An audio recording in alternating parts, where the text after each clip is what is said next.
actually one of my favorite lines is, and it's sort of how I live life. Only thing worse than death is a regret-filled coffin. So try before you die, or always wonder what if. I thank this Lord for the wonderful gift. Looking for strength in this crunch time. So Woo! yeah, he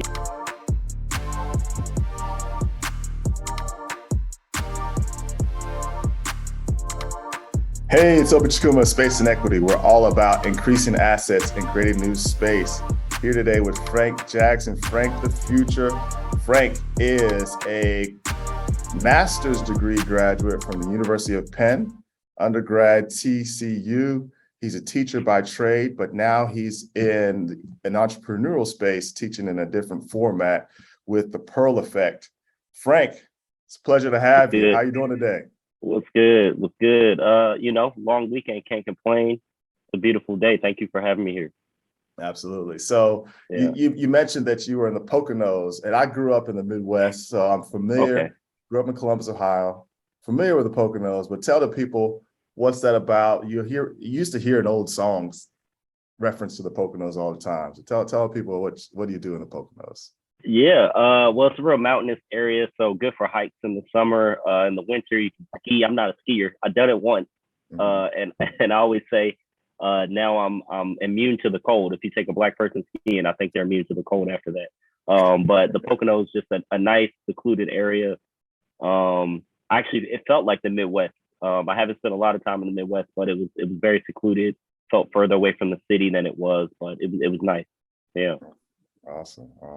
Yeah. Well, we're going to jump right in, Frank. So we're here to talk about the Pearl Effect, how that came to be, how the pandemic influenced that shift in your life. But how does a teacher go from being a classroom teacher to focusing on positive psychology, if I believe is how you frame it with the Pearl Effect? Yeah. Right. Well, I think education, being an educator was always in my blood. My dad was an educator for 40 plus years. And my mom, she dabbled in education at the collegiate level. So I think it was in my blood. It was only right that I found myself in the classroom post-graduation. But I really see it as the way I approach education, I think was always whether I knew it or not, from a positive psychology perspective. I think in education, we call it social emotional learning. They're not equivalent, but they're in the same light of, putting the human first, making sure that everyone's well-being is set before you can fill them with knowledge, right? You can't really fill a kid if they're worried about stuff that's going on at home and things. So if you can care about that, then you can care about, you can get on with lessons. So I don't know, I went from that, and in the classroom, just the nature of the school I was working at, it was tough. It was a big challenge. But I think I always knew that I wanted to do something different. And I stumbled upon positive psychology, and it just fit who I am, the impact I wanted to make on the world. The study of well-being is just the study of what, a happy life, what makes life worth living. And I thought that was perfect for me. And I was right when I got into the program. It was a perfect fit. And now I'm sitting here as an entrepreneur. That part I didn't quite expect, but I'm happy I'm here. Awesome. The study of a happy life. It's funny, I think that we truly have revisited as a globe what that statement means. Meaning, if you think about the state of the world, how capitalism has played out, post-pandemic, people are like, I'm just not gonna live that way. And you're like, what do you mean you gotta eat? No, I'm not doing that anymore. What did the pandemic do to your thinking of how you wanted to view life? Yeah, I think, like everyone, I just had time to sit and be, and I mean, the air smelled different. More animals were outside. Water was clearing up. And I think it was really a time for the whole world to just sit and be like, okay, do I like the way that things are going? And if I had the opportunity, that phrase, like, all right, if you could start over right now, what would you do? And I think the pandemic was that opportunity, was that excuse. And for me, it definitely was. I was like, okay, the school year's ending. I don't have to go back. I can, speak to my boss. And I just saw how I used my time. I used my free time. I would work out still. I got a personal trainer's license for no reason, just because I had the time. I was tutoring my nieces and nephews, spending a lot of time with family, and I think that was the version of life that I let um, slip away, and we all let slip away when responsibilities come. For me, it was graduation. I'm like, okay, I'm in the real world. I got to make money. I got to do this, that, that. And what I discovered is that stuff doesn't really, it matters. Obviously, you need to eat. But, if you have this perspective of abundance and things will work out and God got you as long as you keep going, um, it'll all come. The necessities will come. They're already there, really. But the people, I know that all too well. The people and spaces, they don't last forever. You only get one of these things. So I think pandemic showed me. I was like, all right. Even though 2 years later that I made this shift, I was like, all right, I need to change. I need to shake something up. Awesome. Tell us, define, we've referenced it, but if you could define for the audience, what is the Pearl Effect? The Pearl Effect is the study of well-being in the Black community. I believe that it manifests uniquely. It's culturally unique. Our relationship to thriving or a good life is different from other cultures. And that's strongly based on our history and what we've experienced in this country and really globally. It's based on the metaphor of an oyster. An oyster under stress creates a pearl inside to protect itself against outside stresses, right? And it's something of beauty that the world can marvel at and even harvest to show off, right? And the Black community does something similar with well-being. We protect ourselves against outside oppression, a history of oppression, long history of oppression that still exists today. And we create pearls as a community to ensure that regardless of what happens to us, we can all have that relationship to well-being, to thriving, to a good life. And it's not something that has to do with anyone else. It is something we do as a community ourselves, and other communities do as well. And it's something that I really saw as a gap in our story, a story that was often preached to me as a story of trauma and a story of negativity. And even in the study of positive psychology, I was like, where are we? Where are the people of color? Where's our story with Black people in this? And it didn't hit as much as I knew it could. And mostly is that because there weren't people like us in the room to speak up. So I hope I can be a part of the change to say, hey, we smile too. We have beauty in all of this madness. We have great things to happen. And even that picture behind you, right? Those brothers locking arm in arm, right? If history tell you it was just that those men died and why they died and government conspiracies, but and the different perspectives, but there was unity in that too. Absolutely.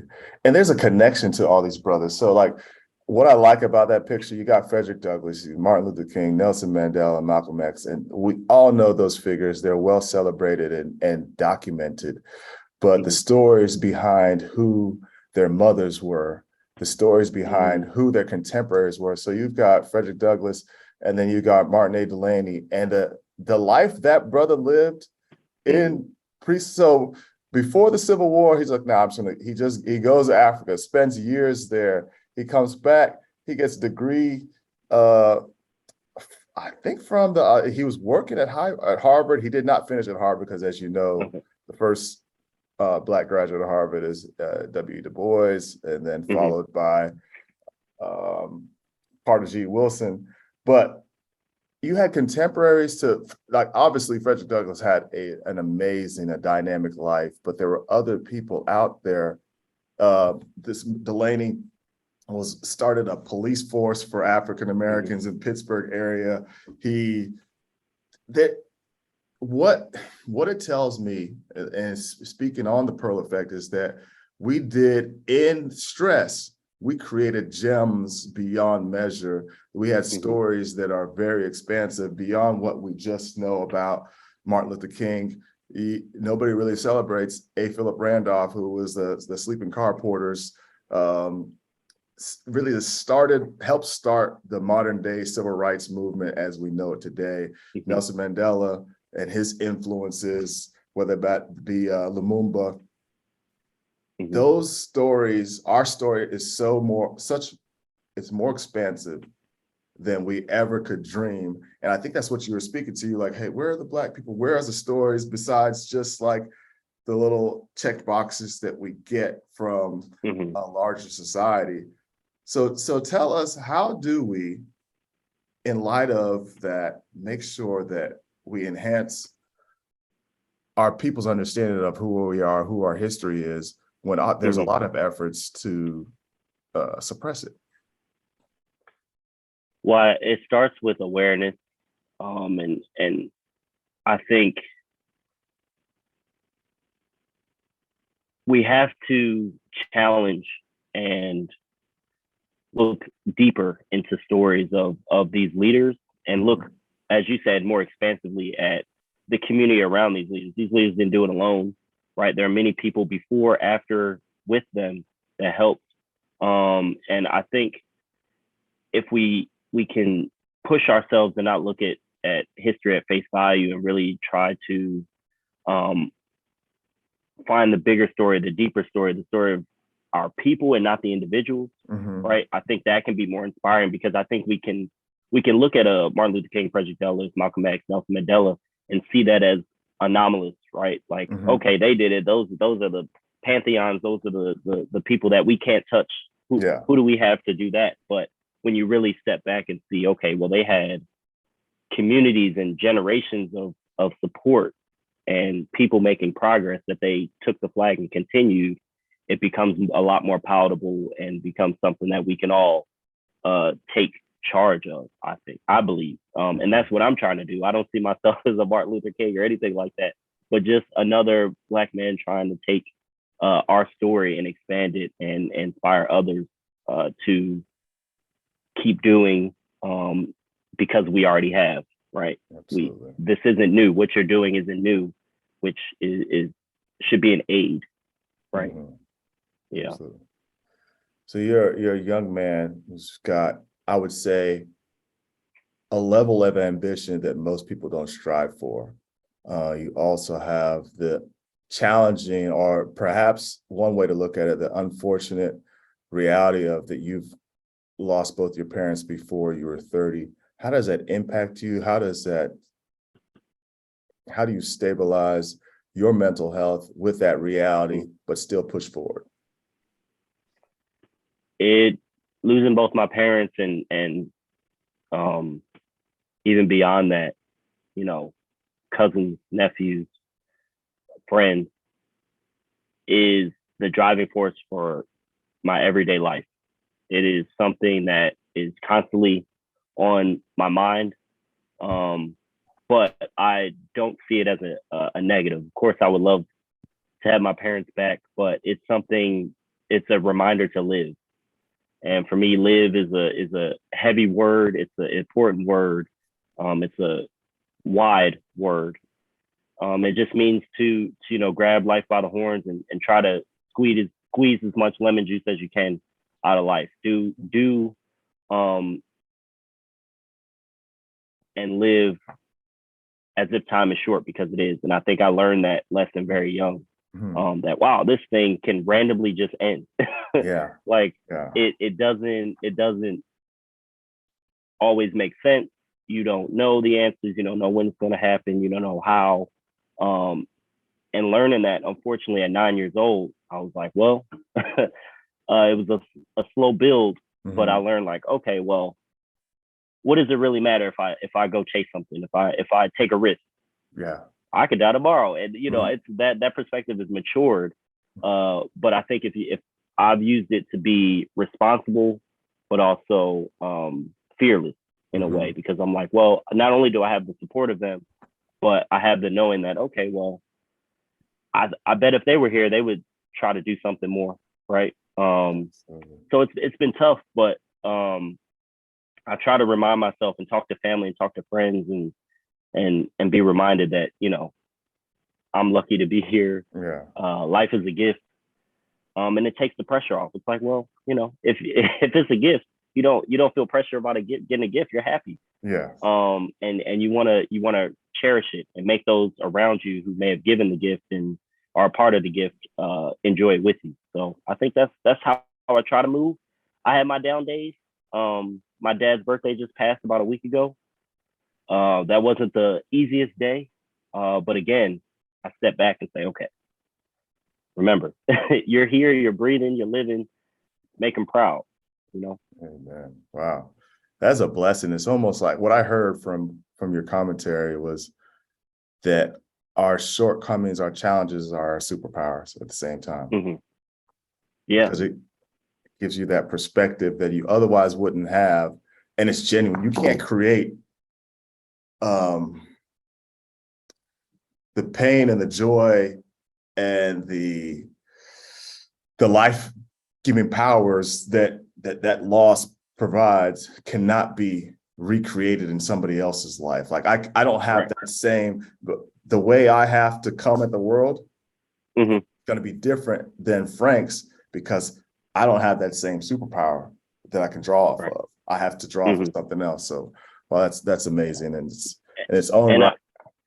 Go ahead. And I think to your previous question about the pearl effect, I think when I look at this, as you say, like let's say superpower, right? I'm under the belief that pain and hardship is inevitable. We're all going to experience it at different parts. I just happen to experience it early. But there's some to say that because it's inevitable, we're all going to experience this. There's a communal aspect about it.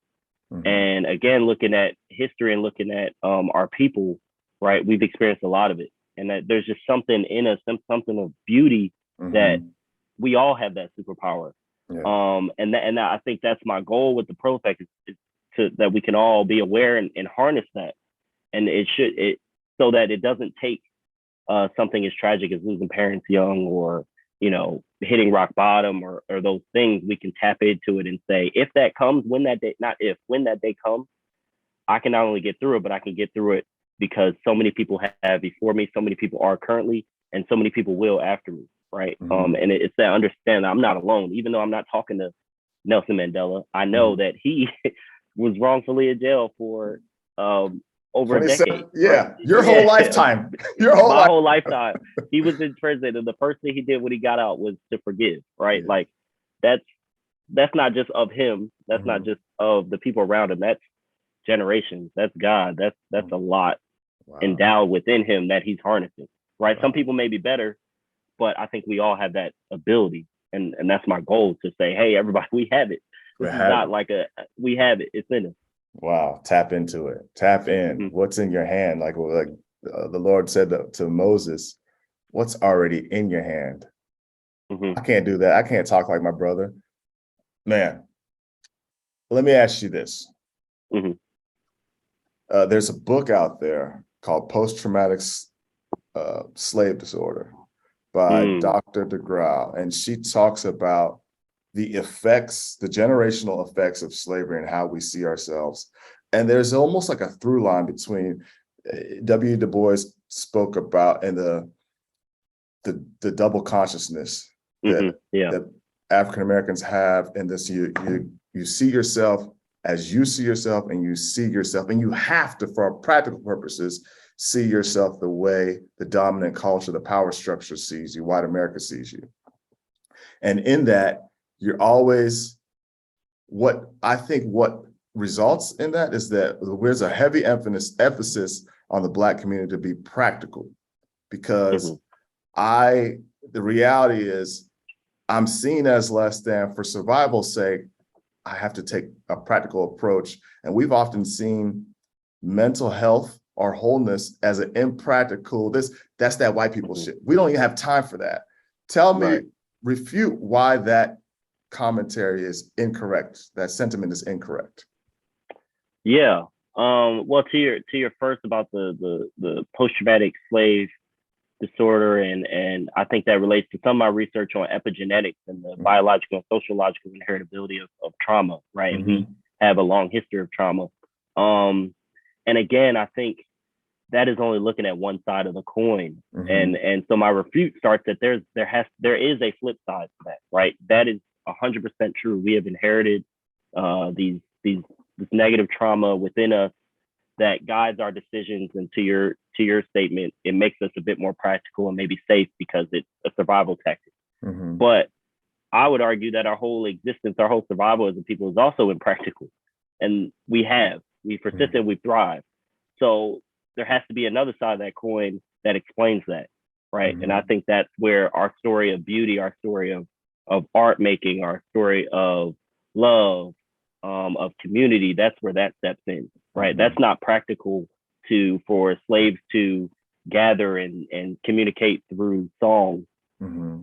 to empower each other and give directions on how to escape and make it to freedom. I don't think it's practical that we created whole communities where we had, millionaires among us, and we expanded land and created schools when it was literally illegal, right? Yeah. We weren't supposed to know how to read and write and all these things.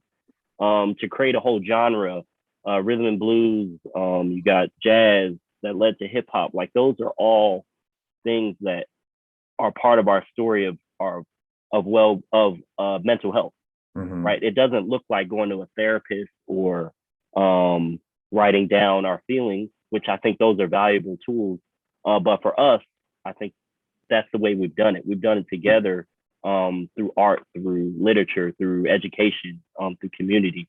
And that's how we'll continue to do it because we're dope and that's what we do. Yes. A barbecue, we chilled at a barbecue, we chilling at a friend's house, we're on a vacation.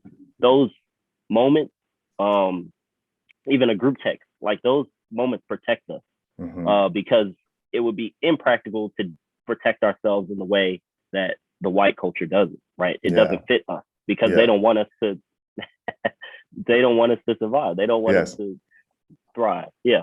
Absolutely. Wow. You said so much in that commentary. So much. And I just want to give people some context to some of the things that you shared. He's talking about communities that at the turn of the 20th century. So in the 19th US president, Rutherford B. Hayes, in effort to win the Southern vote. This is post-Civil War. You had basically the Union Army had taken its post in the South. There was African Americans in Congress, and to compromise, he said to get electoral votes in the South, he said we're going to remove the Union Army, and we're going to essentially Reconstruction is over. And it was even told, like anecdotally, that, hey, carpetbaggers go home. That's what they referred to the Northerners that took opportunities in the South as a result of the Reconstruction. Carpetbaggers go home, niggers beware. And so the era of terror begins as far as the Ku Klux Klan comes to life in this era. The Jim Crow South, as we know it, until the civil rights comes to full birth in this era. You had, is this 1898 Plessy versus Ferguson, where separate is considered equal, even though we weren't really equal. In the midst of that, and by the way, the global economy was in recession because we had overinvestment in the railroad system, a new form of transportation. You had big fires in a lot of northern cities, insurance and banking shuts down, stuff's happening in Europe. And so as a result, Jim Crow gets proliferated. Now you have a great migration, but during this level of great migration, we still created these city hubs, whether in Rosewood, whether in so what's the place in Oklahoma? Was that Tulsa? Like right, Tulsa, Oklahoma. You got Rosewood, Florida, and you have these incubated communities, Black communities that they had every level of infrastructure. So we had to educate ourselves, we had to feed ourselves, we had to provide hospital systems for ourselves, and we provided business networks. you had planes in Tulsa, Oklahoma, you had millionaires, you had land. So we created our own space. We increased our assets and created our own space to play on space and equity. And this was during the highest levels of, oh, by the way, lynching became a thing, or became a highly prolific thing, a form of intimidation. Red Summer, yep. And we still found a way to thrive in these scenarios. Now, you would think that if that story isn't told, which oftentimes is not told to the level it was, like this wasn't just Tulsa, Oklahoma, this was Florida, this was every place where you had a high concentration of Black people who were discriminated, who were segregated, created our own environments, and we found a way to thrive. There's no reason. So like you said, we are in our practical, we're very impractical. We do amazing things in spite of. And how do we spread that collective empowerment that always has happened in pockets since this experiment, I would say, since the late 1600s or the early 1600s? How do we make that a through line through our entire community, where we believe in ourselves, and although we're aware of that double consciousness, we see our humanity endowed by God and not by man? I think we have to start to reframe how we tell our story and how we allow others to tell our story. I think that there is an overemphasis on the darkness of it, and I think it may come from a place of, we don't want to forget and understate what happened to us, right? And we don't want to we don't want to put rose-colored glasses over everything. But I think it's, again, to use Du Bois' metaphor of the double consciousness, I think there's a double consciousness of our story as it relates to thriving, as you just articulated with historical context. We have to bring in that other side a bit more, and not just experience it. We have to speak on it. We have to preach it. And we're seeing, I think today, there's such an uptick on even this podcast of just this positive message of our experience, right? You got Black mental health pages, Black Men Joy.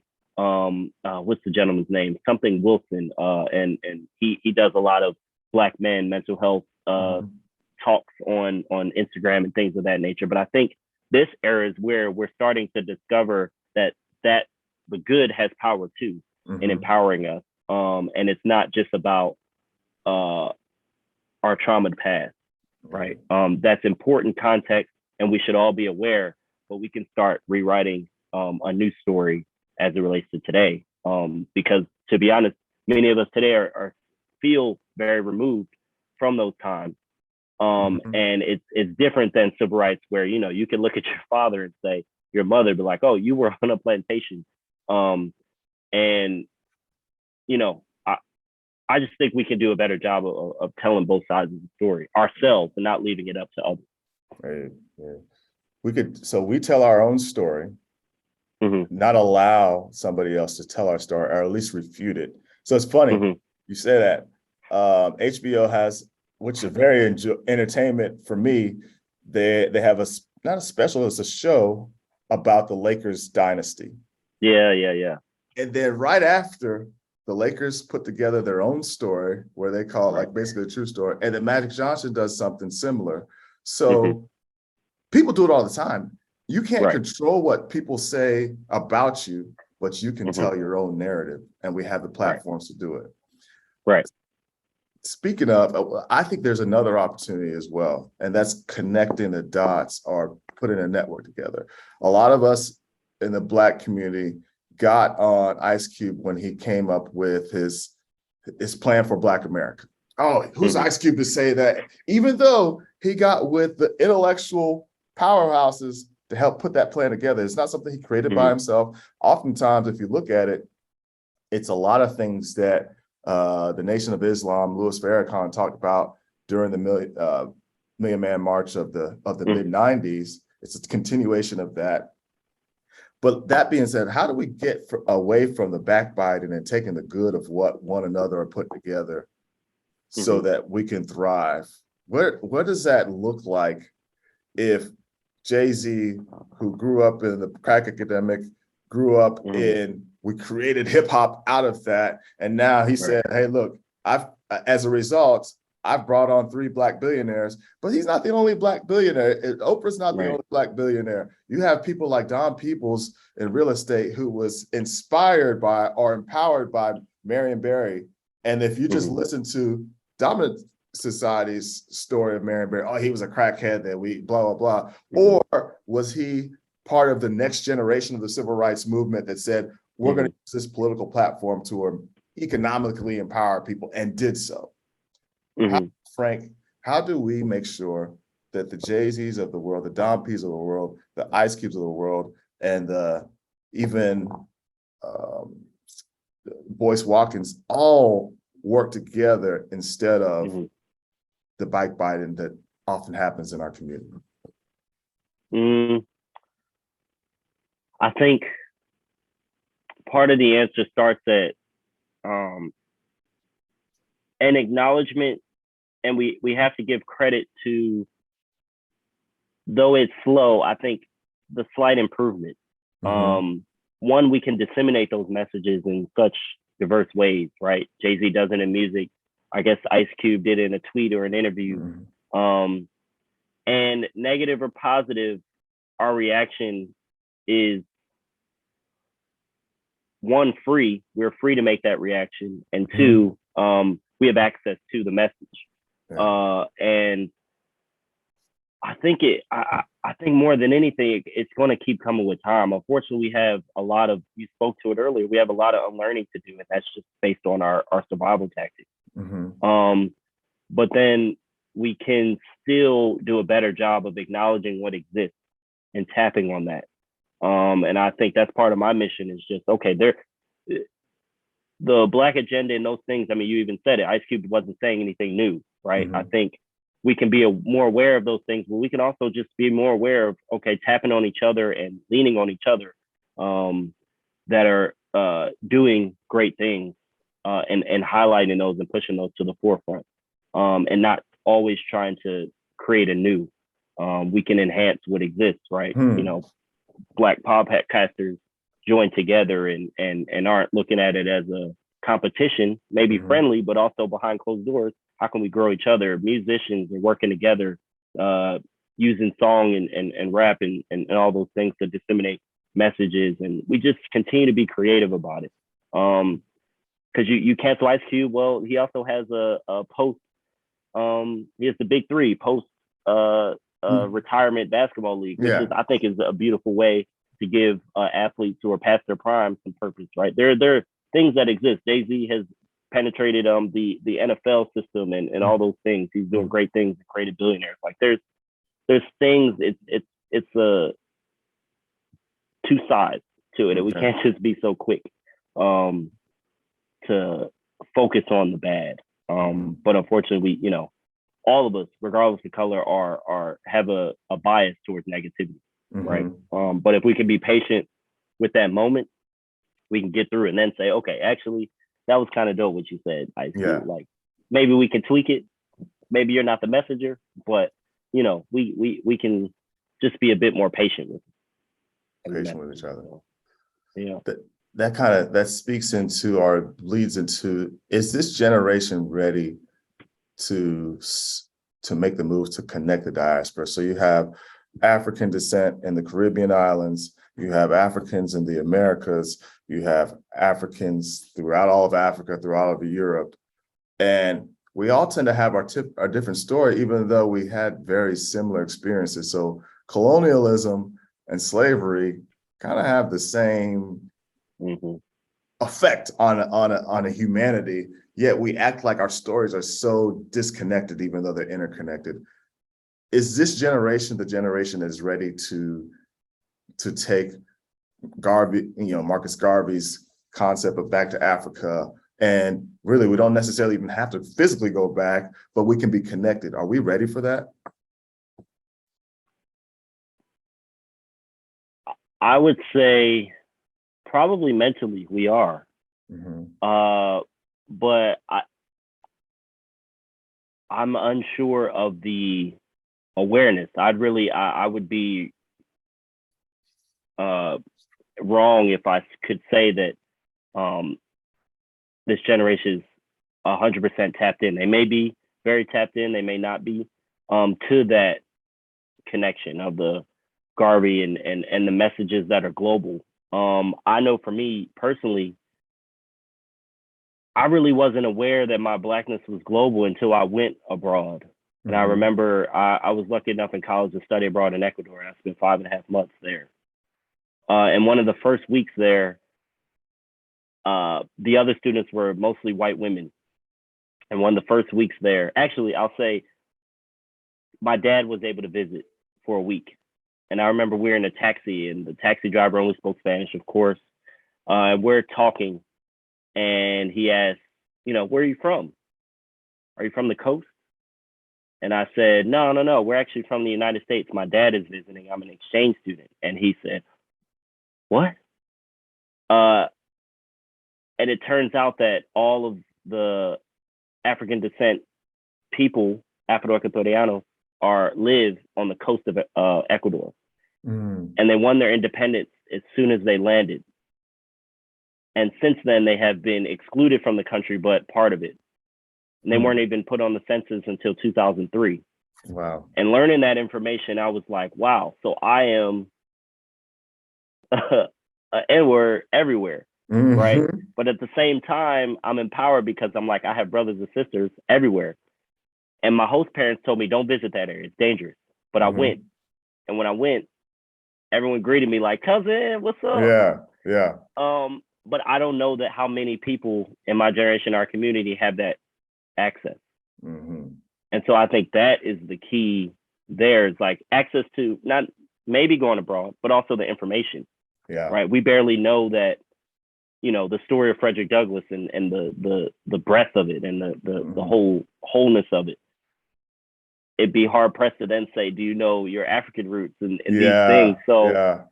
um, I mean, it starts with the individual, like you, me, telling people, Mhm. and having those conversations. But that's why I say I think we're mentally ready and we have the capacity and we can do it.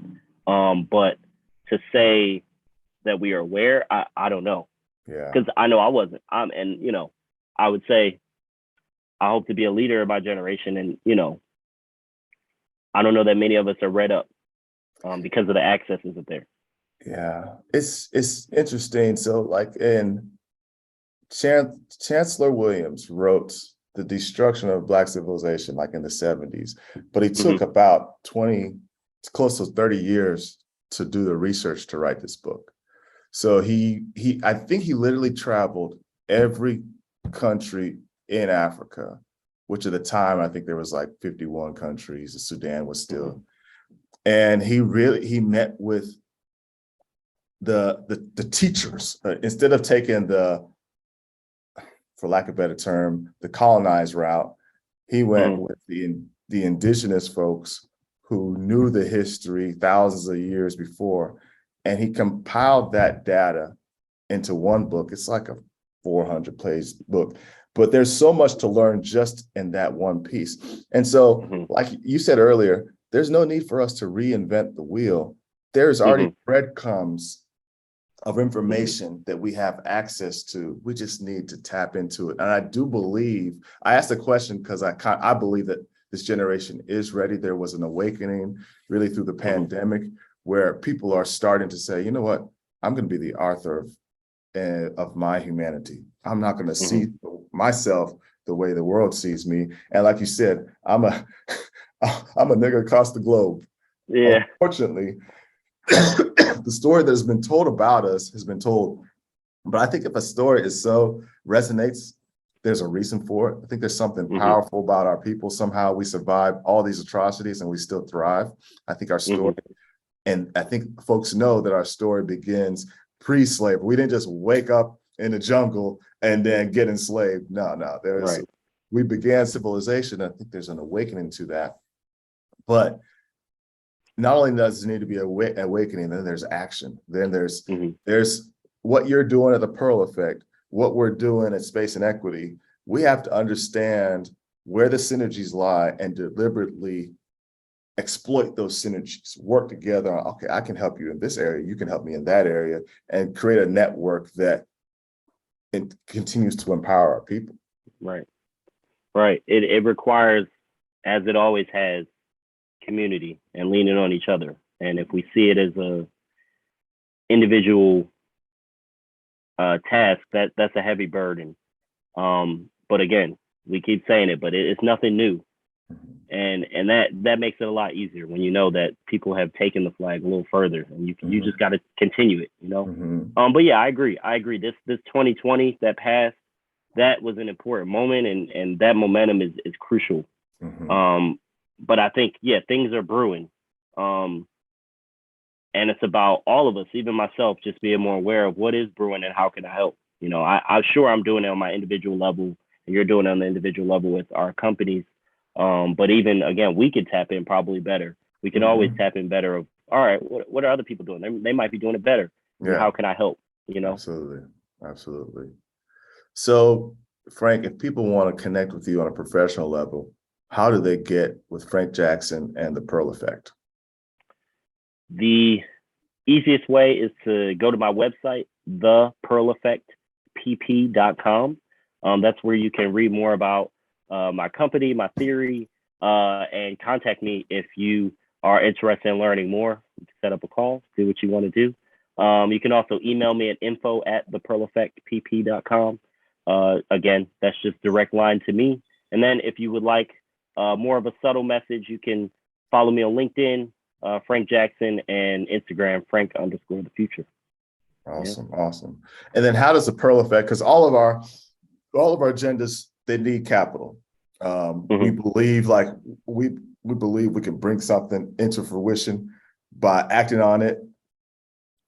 But how does the Pearl Effect get monetized today, and what are ways that you see in the future to continue to expand that? Yeah, well, I'm a full-time speaker and writer. So I speak as a keynote at universities, for companies. I do consulting and workshops where we talk about this theory and also how you can enhance this in a corporate setting and an academic setting, so that diverse communities feel welcomed and safe and can thrive. And then I'm working on a book on the theory that expands on some of my research. And so I hope to have that to people all over in the coming months, years. Yeah. Awesome. Well, Frank, we truly appreciate your time. We're going to close with this because we are, if you can see my wall, outside of these four great men, everything else is hip hop. Right. Everything else is hip hop. So you guys see Jay-Z up there. You see Jay. You see there's a picture of the young Pac, Biggie. Oh, okay, yeah. Nas, I do see it. And Jay. You got Genuine Alpaca. You block that shit. Okay. that's Denzel. In what movie was that? I'm tripping. American Gangster. American Gangster, also one of Jay-Z's best albums, American Gangster. Yep. But with that, hip hop is crucial to this channel. So you got to tell us your favorite artist and one of your favorite lines. I put you on the spot. Didn't prepare you for that, but okay, no, it's all good. Luckily I got it tattooed on me. So J. Cole is definitely I'm a J. Cole stan, a derivative from Jay-Z, so I gotta give the Rock credit. And definitely one of my favorite lines is, and it's sort of how I live life. Only thing worse than death is a regret-filled coffin. So try before you die, or always wonder what if. I thank this Lord for the wonderful gift, looking for strength in this crunch time. So, yeah, he got that heat. You gotta drop the mic. There you go, Jay. He's on that new generation, but man, he's been dropping gems for over a decade now. It's crazy how fast time flies, bro. He's about to be one of the OGs now. So he's one of the OGs. Frank, we truly appreciate your time, the gems that you dropped here on the Come Correct podcast. So you can check out Space and Equity in multiple ways. Our website, spaceequitycorp.com. unwavering.com.